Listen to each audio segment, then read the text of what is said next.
You guys That's all can right. imagine how sexy I am. Oh yeah, obviously. I'm sure you look terrible, Graz. Retweet, firm retweet. You're good to go. Welcome to Tater Talk. I am your host, Justin Ledger. Today, we got the whole crew. It's me, it's Zach Hummel, and it's my good friend, Michael Graziano, a.k.a. Graz. Did I say, is it Graziano? Graziano? It's either way, actually. Both. Oh, interesting. Tomato, Wow. tomato. Exactly. Tomato little situation there. Nice. All right. Well, we got the whole crew today. Pretty psyched about that. We got a pretty good list of topics here. We got a little bit of should we already get into the whole, panic meter situation? We got a little panic meter later on. What teams we should be panicking about, what teams are going to be okay in the long run. But before we get to all of that good stuff, we got a little bit of web gems. So this segment, web gems, pretty much how we're going to start off some episodes is we just pick a random story, something that resonated with us over the last week, and we just talk a little bit about it. So I'll start here, and my story is Buck Showalter calling Mookie Betts the best right fielder he has ever seen in person. Now, Buck Showalter, pretty good judge of that. I mean, the guy's 61 years old. He's seen some right fielders in his day. He's seen Reggie Jackson. He's seen Andre Dawson. He's seen Tony Gwynn. He's seen Vladimir Guerrero, Larry Walker, Ichiro. Those are some names. But he's calling Mookie Betts the best he's ever seen. Zach, what do you think about that? Yeah, that's pretty high praise coming from Buck Showalter, who's one of the most experienced managers in the MLB. What specifically did he call out? He just said he's the best right fielder he's ever seen. He said he's the best. Well, he was in a conversation, I think, with Mike Lupica, who that guy sucks. But anyways, he was in a conversation with him, sort of just raving about Mookie Betts, how he plays defense at Fenway Park and how he adds a whole dynamic to the Red Sox in that aspect. And he just talked about how he's a 5-tool player, all of that good stuff. And then apparently he dropped that fact that he is the best right fielder he has ever seen. All right, I'll just throw in this hypothetical. So if Buck Showalter loves Mookie Betts so much, they offer Machado. Machado's guaranteed an extension with the Red Sox. Do you make that trade? Mookie Betts for Manny Machado, straight up? No. All right. Absolutely not. I don't think I do it either. I mean, the main reason for that to me is the Red Sox already have Xander Bogaerts at short. Manny Machado wants to be a shortstop. That's pretty clear. And Devers, I love Devers, and he's the third baseman, and he's a very valuable third. Like, there's nothing wrong with Devers. So if it ain't broke, don't fix it. And then if you trade Mookie, that's a giant hole. Not only at the top of the order, but also, in the outfield as well. So no, absolutely not. I wouldn't do that. But I was just taken aback by this because, I mean, you know what it is? I think that Mookie Betts has just murdered the Orioles so much that Buck Showalter's like, I mean, what else can I say? Mookie Betts hits like 3 home runs per game against the Baltimore Orioles as long as I've been here. So obviously I'm going to call him the best I've ever seen in right field. Yeah, I mean, Mookie Betts, especially the way he started off this season, obviously he struggled a little bit last season, but he's been, if not the best player in baseball, one of the top so far this season. For sure. Graz, what do you think? Yeah, I mean, it makes sense, but we're all prisoner to the moment. Like, right now, he's probably playing as one of, if not the best right fielders. I might have a little bias on that. But it's interesting how he says that, and you bring up how, like, against the Orioles, because Aaron Judge is absolutely annihilating the Orioles, and he hasn't said anything about that, like him either. So he must really think it, because he's not. We all know that Buck Showalter doesn't like feed around the bush at all. He just heads straight into things. He's been doing that for years. That's why he can't stop the buck. Yeah, so and you must see something there. Going off what you said about Aaron Judge, again, a big part of this piece explaining how Showalter thinks he's the best right fielder he's ever seen is the whole 5-tool aspect. Aaron Judge obviously has the power advantage there, but I think if you look at every single other aspect of the game, Mookie Betts is far superior. And I think that's what Buck Showalter was getting at here, is that all-around 5-tool player, he's the best he's ever seen. And when you look at it, even against guys like, Andre Dawson, Reggie Jackson, Tony Gwynn, Vlad, those guys, I'm not saying they were one-dimensional by any means, because those guys could play. They had different parts of their game. But when you look at the whole package, I mean, you do have an argument there in favor of Betts. So I don't think what Showalter said is all that crazy, although some people might think it is. See, my good comparison with it, and I don't know if you guys are going to stay with me here, is Mookie Betts is the Mario in Mario Baseball, where Aaron Judge is Donkey Kong. I like the power of Donkey Kong more, but I see how Mario is a better all-around player. I like that. I like that comparison a lot. Well, the crazy thing is, too, Mookie Betts came up as a second baseman, and he's gone to right field, which is a tough place to play at Fenway, and just kind of gone through and not made a ton of mistakes. Like, it's been crazy. He's definitely, the five-tool player that everyone talks about nowadays. No doubt about it. Zach, what do you have for your web gem? Yeah, so we obviously had the Joe Kelly, Tyler Austin rivalry renewed hashtag brawl that went down last week. So the Paw Sox, which is the Red Sox AAA affiliate, they're going to have an Evil Empire weekend, May 5th, May 6th. Mark it down in your calendars if you're in the area. And the interesting thing is any fan named Joe or Kelly will be admitted to those two games for free. Love it. And anyone named Tyler or Austin will be banned from the premises. I have a couple of thoughts here. Joe or Kelly. So if your name's Joe and your girlfriend's name's Kelly, I mean, that's a date weekend right there. Just taking some AAA baseball for free, which is huge. And then I've never met a Tyler or Austin where I've really liked them. So those are two kind of like frat D-bag names. So I think those names should always be banned from the ballpark. It's going to be interesting because they're going to be like checking IDs. I don't know how they're going to do this, but it's just further points to the point that the Red Sox and Yankees really want this rivalry to be back because it's good for both sides and it's good for baseball, even if it's at the AAA level. So interesting to see how this turns out for the Paw Sox. Yeah, I like it. It's just a fun thing to do. I don't know. I like these kind of promotions. They always go viral. I think there was something similar to it last year or the year before, where they banned people with certain names and allowed certain names in for free. I forget the exact situations, but either way, it's hilarious. And I do think it brings something to the rivalry, like a little bit of that back. However, it's the part that is even funnier to me is that they're banning like Paw Sox fans. Like they're not banning fans of like the other team who are named Tyler or Austin. They're banning like fans of their team that are named that. So I mean, that just makes me laugh because I'm picturing just a big Red Sox fan or just someone who is like a season ticket holder for Paw Sox games trying to get in, but their name's Tyler, and then being like, what the fuck? Yeah, so that weekend you're not allowed in. It's just 1 weekend away. Yeah, you're just going to have to live with it. Because Michael Kay in that Yes broadcast was talking about it last night during the game. So once it gets over to the Yankees, obviously they spin their propaganda on it. So yeah. Speaking of early May, I think the Red Sox visit Yankee Stadium in May. What are your guys? I don't want to have a whole conversation about this, but it just popped in my mind. What do you guys think are the odds of another brawl breaking out once the Red Sox visit New York? The crazy thing is, if you look back on it, a lot of the brawls happen at Fenway Park. I don't know if that's because the fans are more rabid. I cannot remember for the life of me a brawl that took place at Yankee Stadium between the Yankees and Red Sox. So I think, I think unless one of these guys, has another high slide or throws at it, because it's going to take one guy to start it, whoever's going to ignite it. I don't see it happening, but, I could be wrong. I don't know. It's one of those things that we'll have to wait and see what happens. Roz, if any pitcher on the Yankees is going to bean any Red Sox hitter, what do you think that's going to be? Like, who do you think is going to be the person beaning, and who do you think they're going to hit? Oh, if it's anyone, I'm going in a surprise pick. When Tommy Kahnle comes back, I'm going to Tommy Kahnle. Because, okay, so I went through the bullpen, right? It's not going to be a starter. CC Sabathia is always interested in fighting, but won't ever start it because he's too smart. You know what I mean? And like, if someone's going to charge CC Sabathia, you're going to get your bell rung. Like, man, 6-6.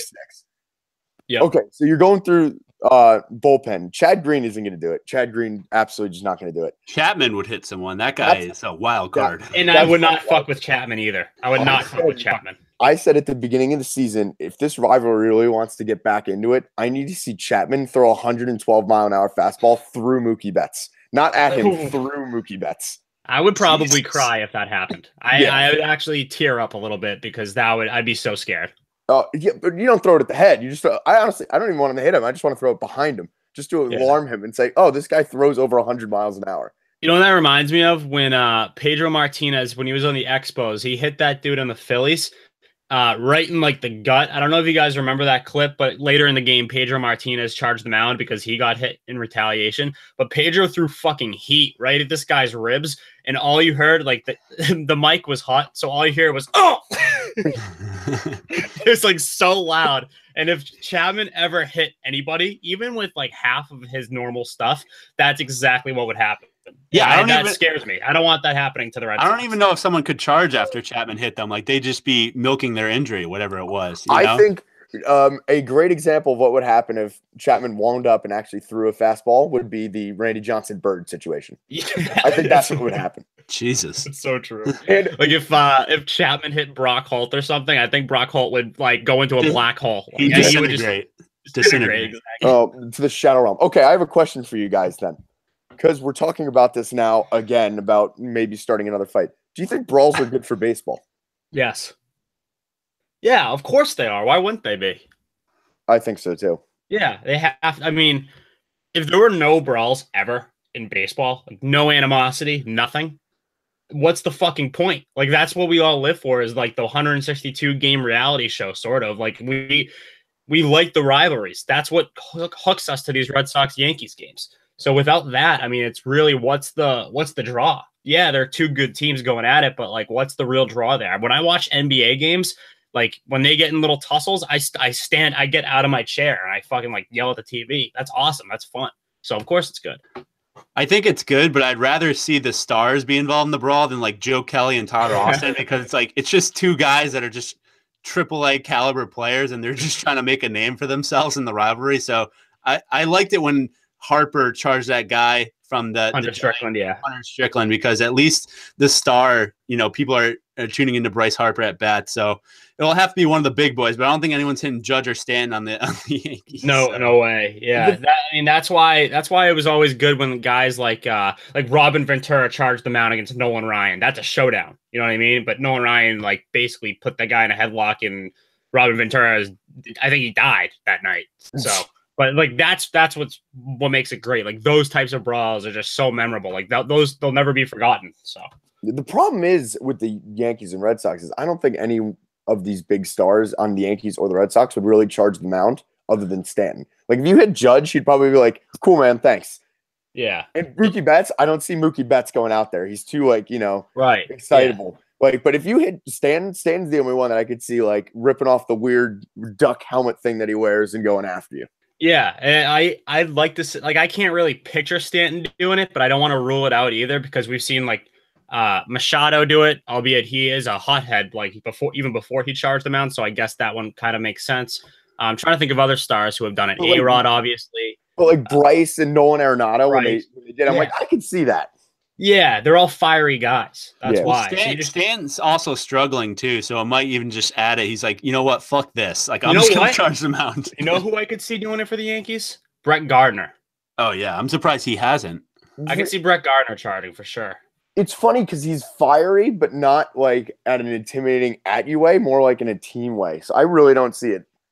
I can't look at Gardner without thinking any moment he could pull out a badge and be like, "You're under arrest." That guy just looks like, I mean, I've said this on episodes before. He just looks like a shitty cop. Yeah, he's a shitty cop that gets on base and causes havoc, and I love that man. Here go Graz protecting Brett Gardner like he's Brett Gardner. He's a big part of my team. Big hit in the ALDS last year to get to the ALCS. He's one of my least favorite players ever, and I don't even know if it's because he's a Yankee either. I don't know if he played for the Marlins. I think I'd still hate him. I don't think anyone could name a Marlin. Still. I'm convinced. We just played them, and I can't name one right now. I think we can all agree, though, on brawls. Like, we want the pitcher and the hitter to both be game. Like, when one of them isn't game, it's never that good of a brawl. Well, look at the Nolan Arenado brawl. The pitcher in that brawl threw his glove, and once the glove sailed by Nolan Arenado's head, he ran for the hills. So that wasn't really anything. I mean, it was great seeing Arenado charge the mound, but the brawl itself was not very eventful. Other than Gerardo Parra having white hair and just throwing haymakers.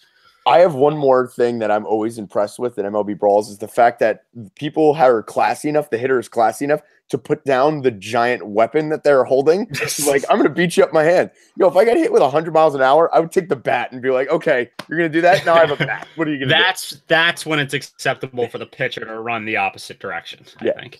Yeah, That's but you don't see hockey players like taking their stick and just hitting guys in the face during a brawl. Like, they do it the manly way. They do it the formal way. One of these days, I want the hitter to throw his helmet, and I want the pitcher to throw his glove at the same exact time, and have them just like hit each other, and have both the hitter and pitcher be like, "Oh fuck."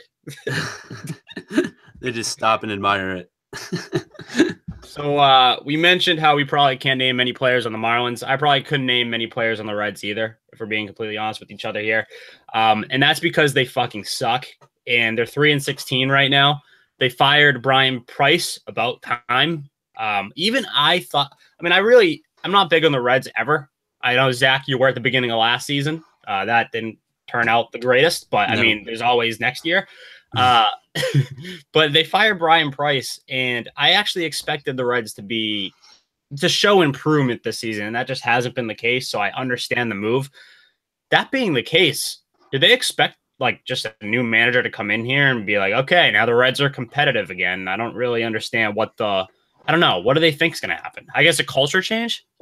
Yeah, I think the biggest thing for the Reds is we'll know a lot about what the problems are with their organization from who they hire. Like, if they hire like a hard ass, we know the guys aren't like taking it seriously and stuff. If they hire like a players coach, like an Alex Cora type, we know like Brian Price was probably too hard on the players and they just all tuned him out. But they don't have, we talk about it in the NBA, like who are you building around? The Reds, I mean, Joey Votto, but other than that, they have like no one anyone would want. Let me tell you something.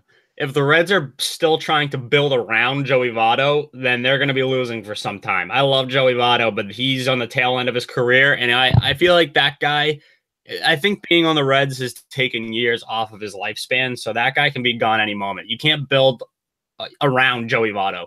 They do have some young talent there. They have that Luis Castillo is probably a future ace for them. Billy Hamilton, there's a lot of hype about that guy just because of his speed, but he blows. What? Yeah, you can't steal first. Exactly. That's the story with Billy Hamilton since the moment he burst into the major league. So the Reds stink. They're 3-16, like I said, and there's no signs that they're really going to pick it up. The rumor as of right now is that the guy that they're eyeing for the managerial position is Barry Larkin, which I think would be a very similar move to Alex Cora for the Red Sox. I don't know if Larkin is as into the statistics and all that stuff as Cora is. Cora is a big, like, advanced stats kind of guy. Larkin, though, I do have the feeling that he'd be sort of a player's manager. So I don't know. We'll have to see how this one plays out. Yeah, has he been involved in baseball since he retired? Like, I know he did some like commentating, but that smells like an Aaron Boone situation, and that's not going well. It does kind of remind me of Aaron Boone a little bit, but Larkin, I don't know. He's a Hall of Famer, so you know what I mean. So he's a Reds Hall of Famer, and something about that makes me feel like it would go at least better than it did with Brian Price, who got ejected once before a game even fucking started. Yeah. That guy was a nobody. Just didn't innate any reaction from the team. He has been with the He was interviewed for the Tampa Bay Rays job, so he's been coaching. Okay. He was interviewed for the Detroit Tigers job before Brad Ausmus. Yeah, I mean, I'd be wary of that because if you can't get hired over Kevin Cash, then I don't know. Those are two terrible teams too. Yeah, that's alarming for sure. And Brad Ausmus was not a good manager whatsoever. So I don't know. He managed the Brazilian national team for the World Baseball Classic. Huh. Okay, so he does have some sort of managerial experience. Technically, yes. All right. It's like saying I coached like a rec team. And I had managerial experience. Yeah. I have an awesome ASO soccer team, and I think I could now coach the Red Bulls now. Yeah, that's what it's like. MLS second from Graz there. Yeah, I enjoyed it. I'm disappointed because I'm a big Reds guy, so this is tough on me. Reds are my second favorite team. I like getting – that's fucking weird. Yeah. I was going to say I respect the Reds because, like, I like teams that at least try when they suck. Second favorite team's not what I expected there. Okay. My uncle is a huge Reds fan, and he like got me involved in baseball. And my dad was a Yankee fan, so that's why I like both of them. The only other players they have Scooter Gennett, who hit the 4 home runs. You remember? That's the only thing that guy's known for, though. He didn't do that. What has he done since then? And then they actually have a talented player. Adam Duvall is actually a really good above average left fielder, but that's it. Question: when you hear the name Adam Duvall, does your mind immediately go to Adam Dunn? Because mine does. Yes, but they play nothing alike. Right? No, I know, but it's their names they start off so similar. Both have really good power, and I don't know. My brain goes there, so I don't know. Just fun fact. Adam Dunn, maybe he should interview for the job. Former Reds great. You know who I actually was thinking might be good? Sean Casey. He's always on MLB Network. He seems like he'd be like a player's manager. He seems like someone who would just be a naturally good manager. I don't really know how to explain why I feel that way, but Sean Casey's one of the most well-liked players ever. Like I've heard multiple players talk about being teammates with Sean Casey, calling him the best teammate they've ever had. So of course, I think if you're calling someone the best teammate you've ever had, I think that translates a little bit. He probably doesn't have any sort of managerial experience, but neither does Cora. So the big thing is, like, does he want to do it? Because managing is such a grind people don't even think about too. Like, I don't know. He has a pretty good gig. It's like one of these things where, like, yeah, you want to be a manager, you're a former player, but you got to be in there. Your whole life is pretty much baseball from now on. It's crazy. Yeah. I think it would just be an interesting move if they did that. But I mean, obviously I don't expect it. It's a name that popped in my mind, and he's a former Red. So I don't know. It just makes sense. You know who would never make a good manager ever is Matt Harvey. Matt Harvey would be the worst manager of all time. Safe but he's becoming a terrible pitcher as well. He might be out of the Mets rotation soon, and by might I mean most likely. Jason Vargas is set to return from injury soon for the Mets, and Matt Harvey has been absolutely garbage to start this season. He's 0-2 with a 6 ERA in 4 starts. That being said, he is set on being a starting pitcher, so there's going to be something's going to come to a head here between Harvey and the new Mets manager, Mickey Callaway, I think. So he used to be an excellent pitching coach for the Indians, so he knows how to handle a pitching staff. I trust Callaway here more than I trust Harvey. What do you guys think about it, starting with Zach? Yeah, so I had Matt Harvey on my fantasy team. I stole him like one in the late rounds. I'm like, all right, let's see if he like bounces back and has a good year. It seems like he's been doing everything right in the offseason. Took like 4 or 5 starts and I dropped him. This guy it's one of those things where he almost looks like he's lost all of his muscle. He's gone on like a strict weight program and he's lost a lot of weight and his velocity has gone down a ton and his pitches aren't moving. Maybe he should have stayed like a little bit bloated, Matt Harvey, and gone out and partied because he pitched better when he was doing that. So right, he just has to figure it out. I think it's a lot of just pitch location. So, the Mets, the front of their rotation set, so they don't even need them to be good. They just need to give them a quality start every 4th or 5th day, and he can't even do that. So, Kraz, what do you think? I'm just disappointed because my Yankees take a flyer on Matt Harvey train is now quickly leaving the station as a terrible, terrible idea. No, it's definitely location. If you watched any of that Braves game that he just pitched and he gave up a bunch of runs in what is it, the 3rd or 4th inning? I was working, I can remember, but he just threw down the middle. Like he was just throwing pitches down the middle, like 93 down the middle. I'm like, dude, people are gonna hit that. You can't do that. Yeah, absolutely. And we all know Zach's a huge Jason Vargas guy. So when Jason Vargas returns, I do expect improvement there because Vargas, he's just a solid pitcher.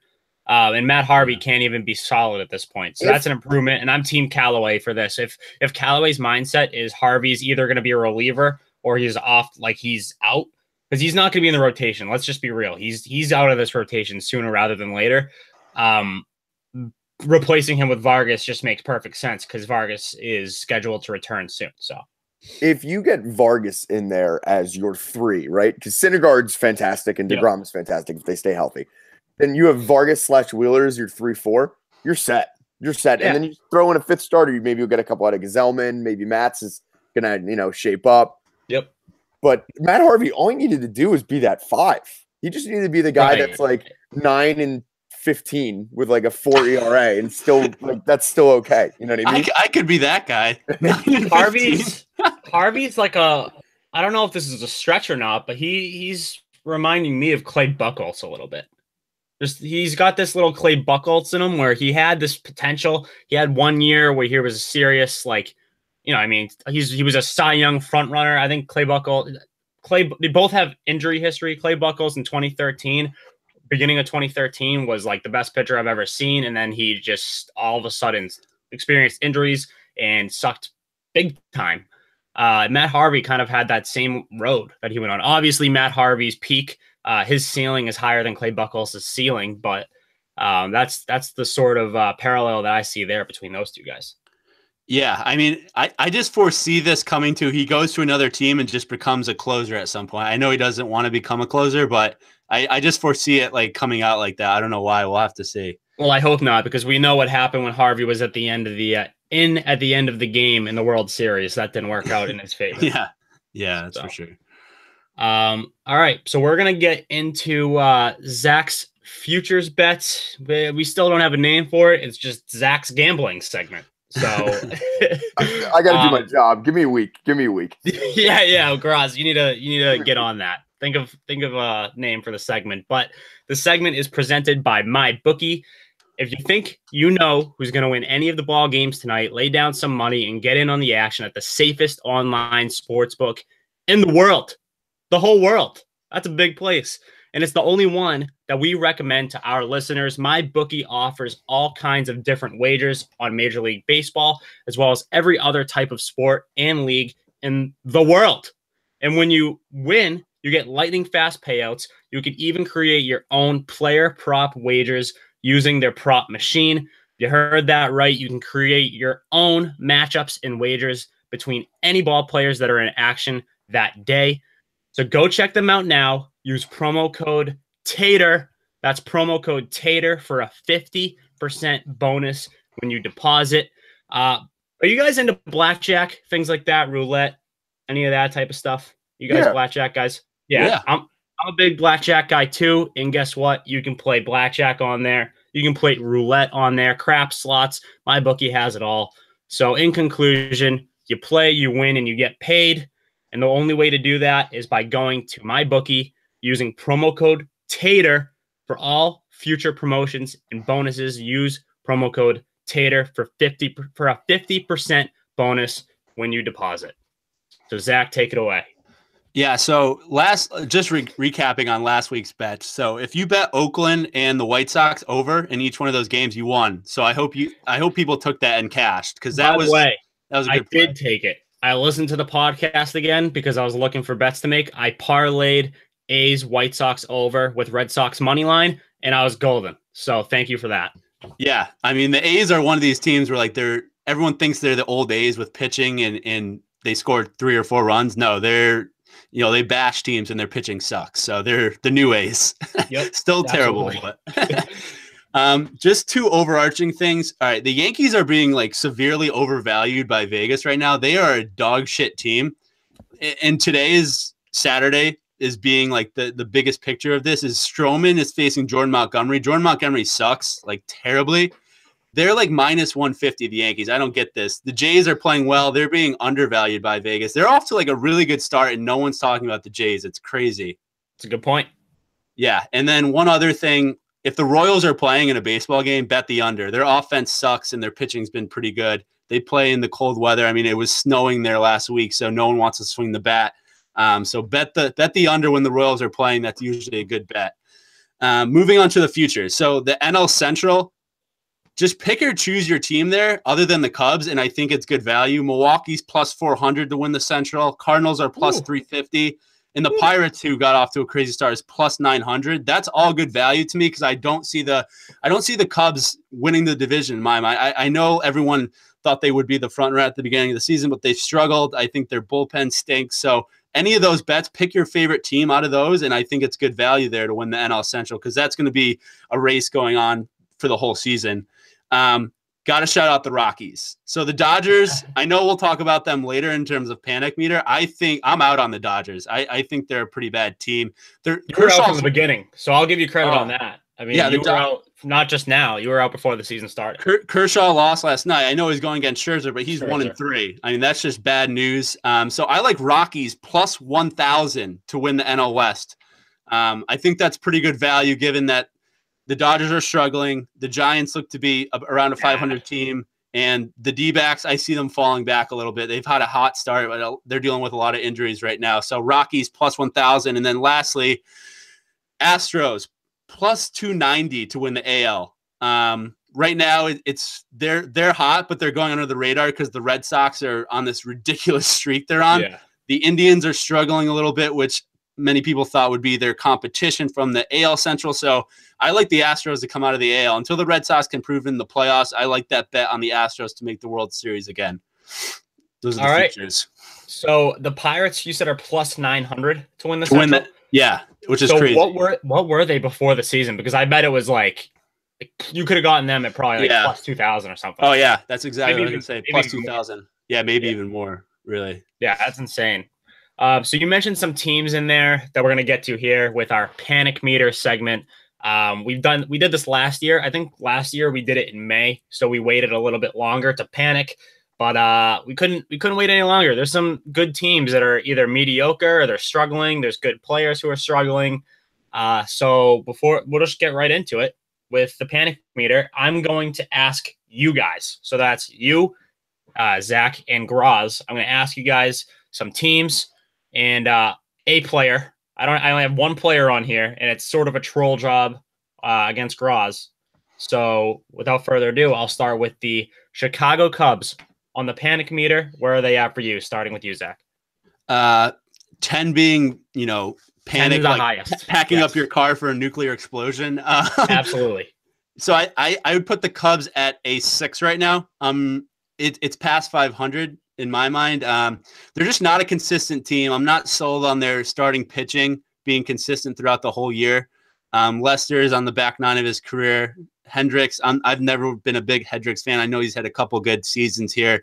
Their lineup is carrying them right now. So when they don't score runs, they lose. And that's a bad recipe. They can't win close, low-scoring games, which usually means you can't win in the playoffs. So I'm a 6 on the Cubs. It's steadily rising, though. Graz, what about you?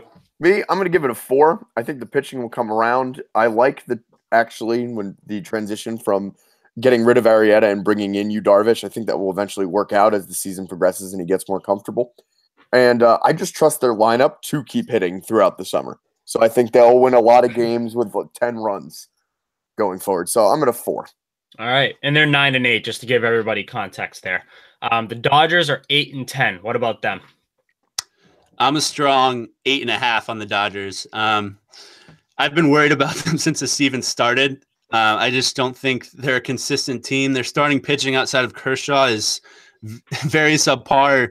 And a lot of their players that were off the hot starts last year, let's say Bellinger, Corey Seager struggled to start the season. Jock Peterson looks like he can't hit anything. It's just been a terrible start for them, and I don't see it getting any better. It's interesting to see what happens with them at the deadline, whether they're buyer or seller if this continues. I'm going to 8.5 with them right now. Did you see Scherzer just buckle Jock Peterson? Yeah. Buckled his knees. Like, he looked like he's never picked up a bat and stepped in the batter's box before facing Scherzer, which is how any of us would look. But Jock Peterson, he might, I don't know. He should never step up to the plate against Max Scherzer ever again. It looked like, when you get the chills and your body shakes a little bit, that's what it looked like. It was scary. Yeah.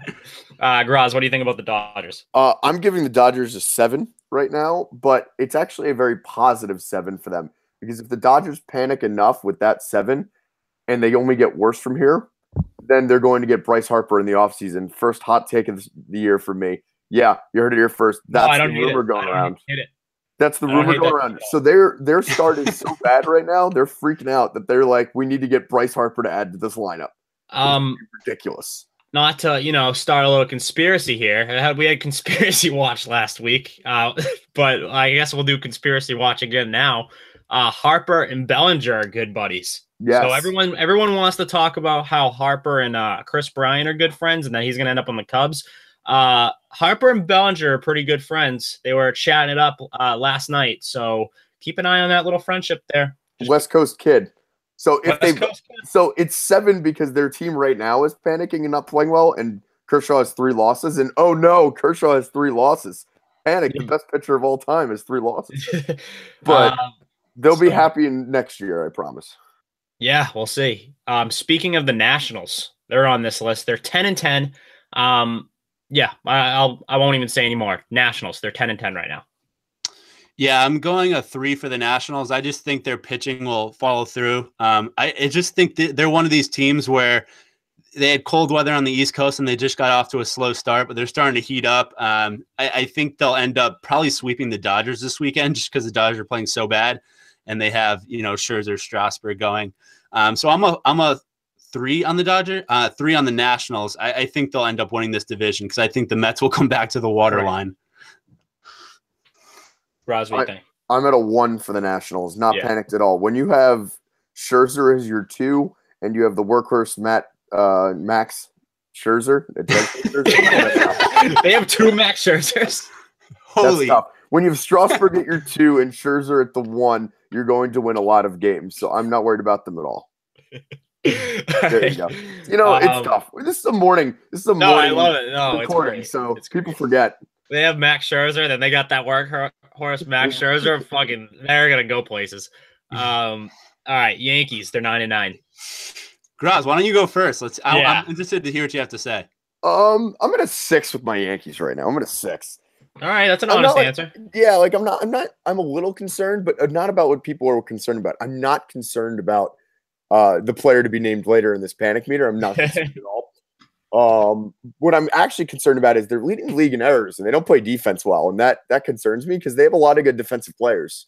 Gary Sanchez is a mess behind the plate. That guy is clueless, dude. And the thing is like, he's not clueless enough where like, you're like, you have to DH him. Like he does things well sometimes enough where you're like, oh, we should put him out there. He throws out runners so well. And then half the time he like gets crossed up and the ball's in the backstop and the guy advances 2 bases. And I'm like, this is ridiculous. And the infield is just not, and Duhar is not ready defensively. Cashman was completely right. And so it's just, that's actually my biggest concern. And they're winning games right now on 2 hot bats, and you can't win games forever on 2 hot bats because they will go cold eventually. I have 2 players. So I'll start with the first one who you said was the player to be named later. So Giancarlo Stanton. Actually, no, sorry, Zach. I skipped. I jumped the gun there. What's your panic meter after the Yankees? So I think Graz being a 6 is pretty good. I would go 7 just because I think they haven't played anyone this season. Like they've played a lot of Baltimore and Tampa Bay, and when they've played the Red Sox in Toronto, they haven't played well. So once their schedule gets a little tougher, I don't know. It's really up in the air with them. I think their starting pitching is pretty bad right now too. So like I said, I have 2 players now. The first one is Giancarlo Stanton, Graz. I know you said you're not panicking, but it's got to be a little bit in your mind at this point. Yeah, the perfect number is the 3. It's a little bit in your mind, but when you look at his stats from his past 3 years where he's been good, especially the MVP year, he also started slow. And there's always an adjustment period with these Yankee players, new Yankee players that come in big acquisitions. Tino didn't hit well. Jason Giambi didn't hit well in the beginning. Mark Teixeira didn't. It's a pattern. You have to get used to the, big city. Imagine playing in front of 6 people and then being like, oh, welcome to New York, where people actually give a shit if you strike out 5 times. It is a valid point. I will say it's a valid point, but with the fact that he did homer yesterday. Yesterday was Friday as of this recording. He did homer yesterday, but it's still sort of that strikeout rate is alarming, and it's extending over a longer period of time. I think that's the alarming point. And he was going to strike out anyways. It's just happening even more than it already was. But that's the thing is I've said many times on this podcast that I don't give a fuck about strikeouts. Yeah. I've been adamant about that. Definitely. Yeah. That's Graz's quote. I don't give a fuck about strikeouts. I don't. Yeah. My entire life, they might lead the league in home runs and strikeouts, and I'd be thrilled.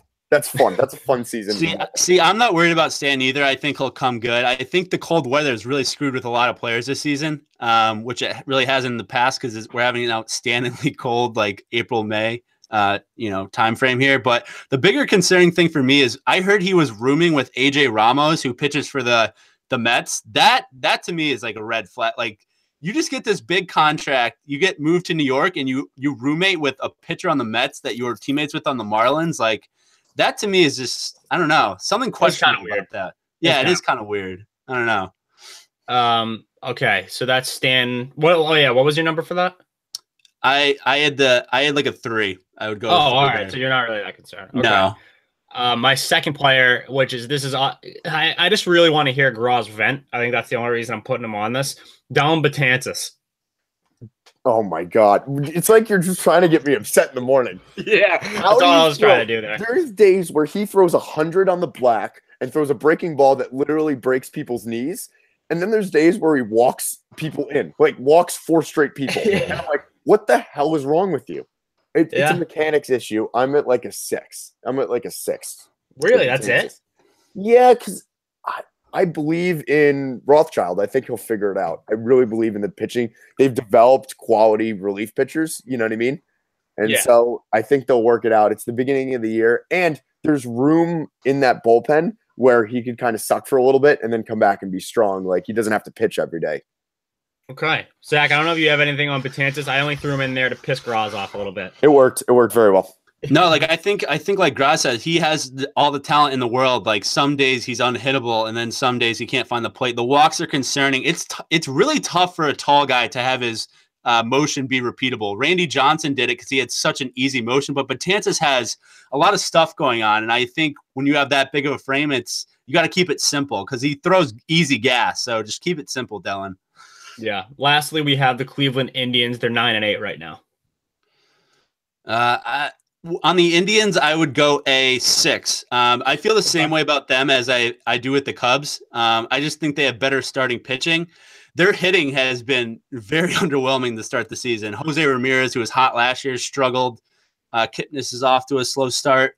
I wouldn't panic because they're too much just because their division sucks. Like I think they'll walk away with that division. Their only competition really is the Minnesota Twins. Yeah. But going far in the playoffs, I would be worried about that based on their hitting thus far in the season. Okay. So we will move on from the panic meter to talk about a team that I don't think anybody should be panicking right now. It is the Boston Red Sox, who are now 17-2, a historic start. I think it's their best start in franchise history, which is, I mean, it makes sense. 2 losses to start the season. It's April 21st as of this recording, and they've lost 2 games. So that's something else. And they just got over a series with the Angels. Of course, that means they faced Shohei Ohtani, who pitched against them. That was an underwhelming game. Shohei was taken out after 2 innings. He said he had a blister, and then he didn't do anything really at the plate for the entire series either. So Red Sox, Zach, they're rolling. They have 5 grand slams now. They faced the A's last night, Friday night, and Mitch Moreland went yard for a grand slam. So they have 5 grand slams as of Saturday. I tweeted this out. They have more grand slams this year than the White Sox, Royals, and what was the other team? There's one other team. I think it's the Reds. Reds. They have more grand slams than those teams have wins.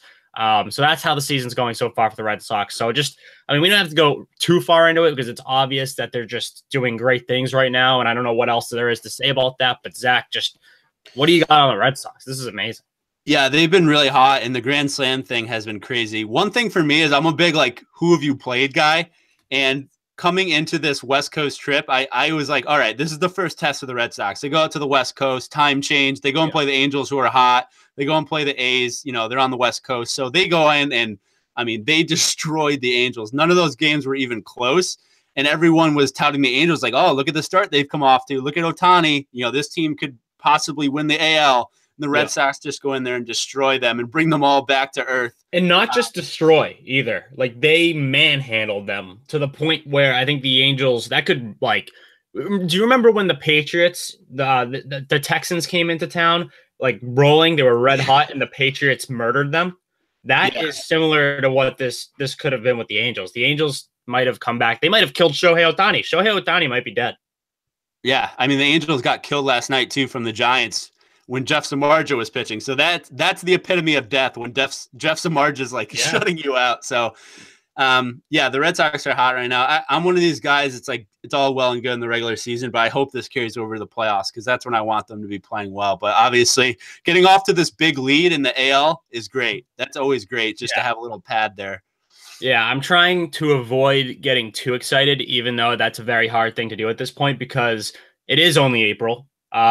You got to believe that they're going to hit a dry spell at some point, right? You can't expect this pace to last too much longer. Otherwise, that would be something that we've never seen before in baseball.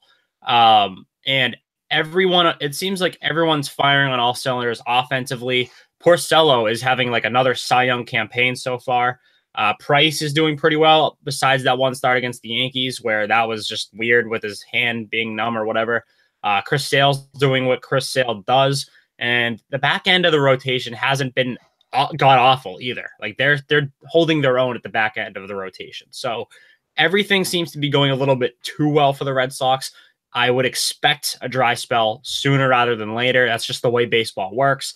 Until then, though, obviously be excited about this team. Now, going off of the panic meter, I guess, are you at all worried about Shohei Ohtani? Do you think maybe we got a little bit too hyped up about him? Because now that we've seen him up close and personal against the Red Sox, he obviously wasn't very impressive. No, I think the blister was a big thing. Like, I'm a big believer because, like, I've pitched with a blister, and it's such a bitch because it's just in your head the whole time you're pitching. And I mean, last night he went 2 for 4. So even that's the great thing with Ohtani. Like, even if his pitching sort of struggles, he helps you in other ways when other pitchers don't. So I still think he's a great player, and I think that moment was like his first big moment, and he kind of got shell shocked by the big lights. But I think he'll come back if that blister is fixed. Obviously, that's a key point there because before Shohei Ohtani was signed, in that process, he purposely avoided going to the quote unquote bright lights cities. He just wanted no part of that. And as soon as he faced a big team like the Red Sox, he folded. So I would be interested in how that storyline's going to go moving forward. I have all the faith in the world in Ohtani. I'm not going to be down on the guy because of one bad series, but I do think that's something to keep an eye on as the season goes on. Because then there's that whole other aspect where he wants it to be quiet whenever he's pitching or hitting. He just wants silence. He doesn't want the crowd going nuts. And that just worries me because what happens when the Angels are in the wild card game? You think like it's going to be quiet? I don't fucking think so. The wild card games are electric. And I mean, if the Angels, I expect them to make it in there. And if Ohtani's rattled under those lights, would you expect Ohtani to be on the mound or hitting in the wild card game? Probably on the mound at this point. I don't know, unless they go out and get someone at the deadline. Wouldn't that be great if there's the whole, when he's pitching, everything's quiet? That would just be kind of funny. Yeah, like if they have home field or whatever, and then everybody knows by that point to just shut up. Yeah, like everyone's quiet, like they hit a home run. Well, they can cheer when they're on offense, but when they're playing defense, everything's just quiet. That would be sick. I can't imagine. I cannot imagine if that game they're playing like the Red Sox or the Yankees at the stadium and that gets out, they will rip him. Yeah, that man apart. Without a doubt. With very inappropriate slurs. I know how people celebrate baseball in this country. The Angels used to they filled that stadium and they had the rally monkey and they had like all that shit going on. It was loud when the Angels played in the playoffs. And I don't know. It's gonna be interesting. Let's just say that. I hope the Angels make it solely so we can see Ohtani in that atmosphere and just to see if everyone's like shut the fuck up. Shohei Ohtani's on the what if he just quiets the crowd down like a quarterback? Yeah. That'd be awesome. I would love to see that. Okay, we'll move on to the usual segments here. We're at the tail end of the podcast. We'll start with duds of the week, as always. I'm going to start here because mine's just very quick. It's Marcell Ozuna. It's just not working out so far with the Cardinals. It's just not working out. He's killing my fantasy team. It sucks. Oh my God, your fantasy team sounds miserable. You have Matt Harvey, you got Marcell Ozuna. Who else do you got? Luckily, I'm 2-0. Like my team's good, other than those two guys. All right, fair enough. But he's 0 for 14 in the past 7 games. So I mean, it's not great. Beginning of the year, I remember I tuned into a Cardinals game, and one of the commentators, he was talking about how Ozuna just doesn't look right health-wise. And that stems from also, I guess, his arm in the outfield hasn't been the same either. Something just doesn't seem right with Marcell Ozuna. And that's unfortunate because I thought he was going to do big things with the Cardinals this season. Obviously, it's April. I mean, we're at the stage where we get sort of, we talked about this earlier, get lost in the moment, sort of. Marcell Ozuna could be a 30-plus home run guy by the end of this year, easily. So you just hope he doesn't become like a Hanley Ramirez kind of guy where he gets his money and then he kind of takes his foot off the pedal. He's like, all right, I got my money. Like, but you would think it would be the opposite because now he's going to a contender. He's coming from the Marlins to play for a contender. You would just think that it would work sort of the opposite way. Like now I have the chance to at least make it into the playoffs. So I'm going to turn up the heat a little. Yeah, some of these guys just like don't care about winning. It sucks to say, but it is true with some of these guys, you know, because Stan, when he was on the Marlins, he was yelling and screaming about how we need to turn this around. Like, we hate losing. Did we ever hear that from Ozuna? Like, he was just, okay. Like, I've never heard that guy say a word. I don't know if it's just because, like, I don't know if it's because I don't tune into Marlins really, like, their broadcast or Cardinals broadcast that much. I haven't heard Ozuna say one word or seen a quote from him or anything. He just seems like he shows up to the ballpark. He lays low. He shows up to the ballpark. He goes 0 for 14 for a week, and you don't hear from him again. So that's crazy. He's 0 for 4. Thank you for dropping that stat. I might go and drop him after the show. But he's the type of guy, though. You'll drop him, and he'll go on an absolute. Oh my God! Yeah, so, exactly. Yeah. So my dud is I was high on the Orioles signing this guy, and I have no clue why, but I was, and I'm going to be put in take jail for that. Alex Cobb has been absolutely. Oh, yeah. I got on you for that too. I'm like, fuck Alex Cobb. Like, he's your ace, Orioles? I don't think so. Oh my God. No, not good. 0-2, 15 ERA. He's pitched 7 innings and 2 starts, giving up 12 runs. Yikes. He got a huge deal too. Oh God, he got $90 million, I think. Something like that, yeah. Yeah, it's just crazy. He goes from the Rays to the Orioles. You think like the Ozuna thing, it's like, okay, I'm actually out of the a shitty ass Florida team. Let me help. Gives me some impetus to win. And he's just been absolute dog shit. He could turn it around because he did have that injury to start the season, but these 2 starts that he's had have been absolutely terrible. So bad. Alex Cobb, dud, yeah, very bad. All right, so now we'll do when you're hot, you're hot. You can start first. Yeah, go ahead. So I actually just picked this guy up in fantasy. Christian Villanueva from the Padres. Third baseman. A lot. That's an underrated pick there. Third baseman. He's got a little bit of pop. I like what I've seen from him this far. He's had 3 home runs, 7 RBIs over this week. He's hitting almost 500 this week.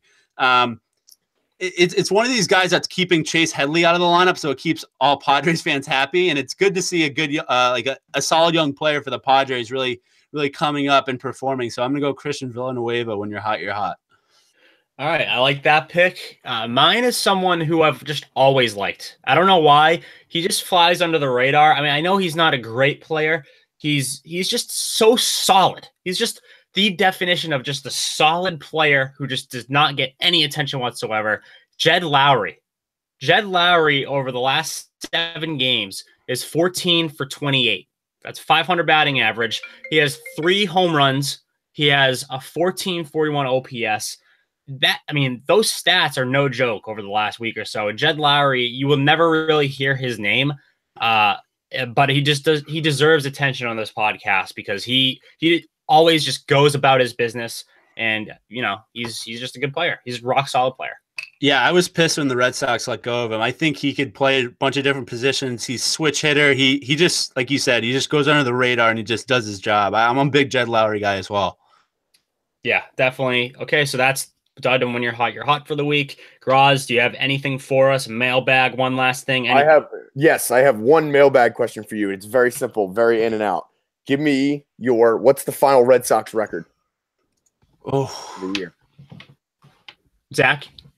What's the final Red Sox record? I don't think they get to 100 wins. I'm trying to do the math in my head right now. I know. That's why I'm putting you guys on the spot. Yeah, so I'm going to say they get to high 90s. I'm going to say 95, 96 wins this year from the Red Sox. Interesting. I'll go – they had 93 last season. Obviously, their start wasn't as hot as it is now. You got to expect the dry spells coming, like I said earlier. I'll go – they're going to be better than last year. I'm going to go 98 wins. 98. Okay. That's it for the mailbag. That was the big thing. We also got a voicemail. We don't have to throw the voicemail in because it was 4 seconds long. It just asked us whether Yoenis Cespedes has a big wiener or the biggest wiener. Oh, and I wanted to know your guys' thoughts. Oh, and by the way, the call was it said it was from New York, so I'm assuming this is one of your buddies, Graz. This was made on a subway at about 1:30 in the morning. Okay, explain the story behind this. This is just going out, and I'm like, yo, because that's my friend Andrew, and he's a big Mets guy. I'm like, call in and leave a voicemail asking about the Mets, and he's like, okay, I'll leave a Mets question. and that was his Mets question. So if you guys want to tackle it, you can. Technically Mets related, so we might have to tackle this. It's baseball related. And I mean, I think Yoenis Cespedes has a big wiener. I just don't know if I don't know if you can have it all. He has good power. He has a great arm. I don't know if you can have all these assets and also have the biggest wiener. I bet it's big. I don't know. I'm not going the biggest until I've actually seen the proof. So I'll go big wiener. Yeah, I think he's got a hammer. That's it. Here's your one last thing to get us off this topic. One last thing. People aren't talking about in baseball. If you want to watch one person pitch, in my opinion, you have to go out and watch Jose Barrios of the Minnesota Twins. I just got so excited like when you said that because I've been on the Barrios bandwagon since, probably last year's spring training. This guy is nasty stuff. So I'm glad you mentioned it. Unbelievable movement, unbelievable velocity. He's totally their ace. And I, as a Yankee fan, if you guys as a Red Sox fan, if the Yankees can somehow climb back into it, do not want to see this guy in the wild card game. Yeah. That guy could put your best hitters out for 8 innings and then you just screwed it out. So, I couldn't agree more. He's unbelievable. Agree more. So watch him as a baseball fan if people are interested. Have you guys noticed on Twitter? I've seen more GIFs of wiffle ball pitches this year than any other year. I've seen an Adam Ottavino from the Rockies GIF where he's just throws a slider that moves 12 inches. It's crazy. Yeah, and Syndergaard with his two seam. It's crazy. Both of those guys had those where we might actually have a future segment of just GIFs or videos that we've seen of just nasty pitches like that because that's nasty. I think there's been almost a surplus of them this season so far. It's like the balls were juiced last season. Now they've juiced them for the pitchers or something. It's a conspiracy watch. Yeah, they've put little holes in them so they can make a move like a wiffle ball. Maybe conspiracy. Keep an eye on that. All right. So I think that's the show. One last thing we have to go over. Just last thing. Here it is. If you're paying attention at home, the Orioles are in last place of the AL East. So I'm looking at my dollar. I'll give you an update every single week on how the bottom of the AL East is looking. I love that. Last week I got on you a little bit, Graz, because the Rays were doing so bad. And I know. Kiermaier got hurt, and it looked like that dollar was going to be mine. No questions asked. But the Orioles, turns out, are making. They want you to get that dollar. Apparently. I know it's big. Yeah, that's going to be an ongoing storyline throughout the season for sure. All right, we'll wrap it up there. Be sure to follow us on Twitter at Tater Talk Pod. That's where you'll find a lot of the GIFs and videos of nasty pitches that we were just talking about. And you can also do the same on Facebook and Instagram. Leave voicemail if you want to be in the mailbag, 978-294-9333. Head on over to MyBookie with promo code TATER for 50% off, 50% bonus when you deposit. That would help us out. That'll help you out. Do all that shit, and we will see you guys later. Peace.